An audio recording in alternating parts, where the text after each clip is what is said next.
It's time for some Owl House analysis. Ooh. Emperor Belos, the Chad Beetle himself. TLDR, I think he's an off-worlder. Fight me. But why, you say? Why would he be an off-worlder? Well, we'll get into that. Before I get into that, let me know what other crazy theories or shows that you want me to cover in the comments below. I'll watch anything. We gotta establish what we know.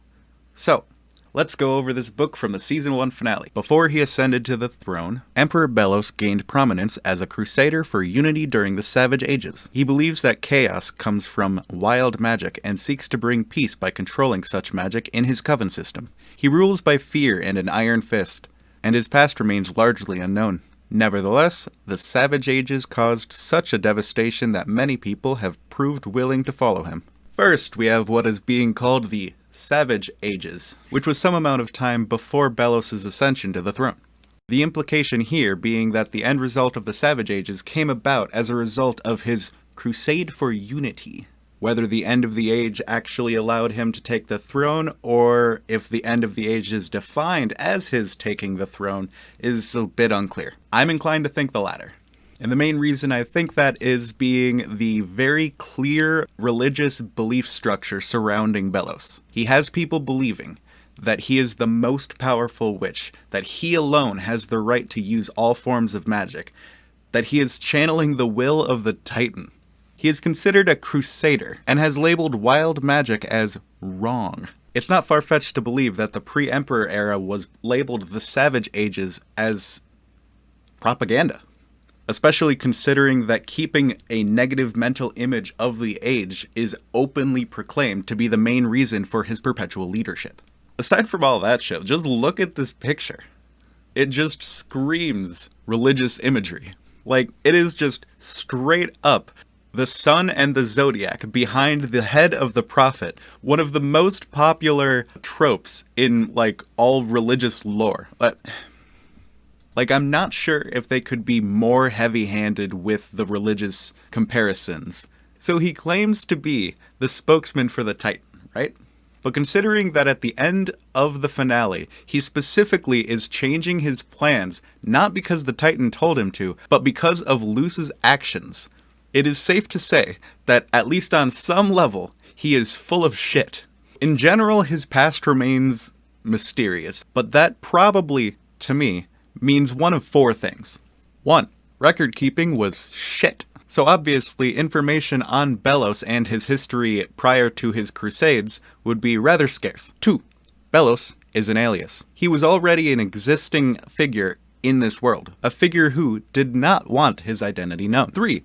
Belos is some sort of magical, mystical fucking figure, some sort of miasmic something, or like an ancient lich that existed prior to any sort of record keeping, probably an ancient one. And 4, my favorite, he's not from here.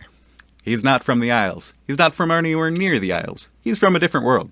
Of course, it could also be a weird mishmash mixture of any of these, but I'm putting my money on that last one. And what evidence do I have to support my claim? Well, one word, my friends. Technology.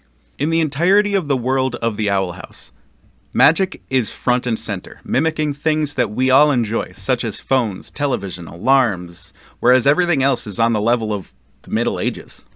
And this was true of practically everything in the world, at least until we started approaching Belos. Getting close to the throne room and seeing pipe networks just jutting out every which way out of the walls with clear function over form is a stark contrast with how the rest of the magical world seems to operate. Everything always has this magical, chaotic element to it, with not much of an explanation. Everything except for what's around Belos. The first shot we get of Belos is in the middle of a throne room, piping sticking out every which way, a giant heart connected to the metal, all looking just so wrong. Added to the very last shot of the season, with the industrial setup of whatever they got going on there, complete with welding torches, drills, wires, cables, and capacitors sticking every which way, just further illustrates my point. Belos clearly has knowledge of things far beyond the world he is currently inhabiting. And considering he was familiar with the device that lets you travel between worlds, I'd say it's a good bet that he's not from the Isles. But aside from his backstory, what about all that other shit going on with him? What about that green goop that he's stuck in his eye? Well, I have my theories, but that connects with many things. It involves the covens, the green goop, the petrification machine, and that weird door reconstruction setup he's got going on. A theory I'm calling the Coven Conspiracy. I'll be making another video on it soon. I'll be making that one relatively soon, so make sure to subscribe and check out some of that other shit I got going on. And you know, since you made it to the end of this one, you should probably subscribe anyway.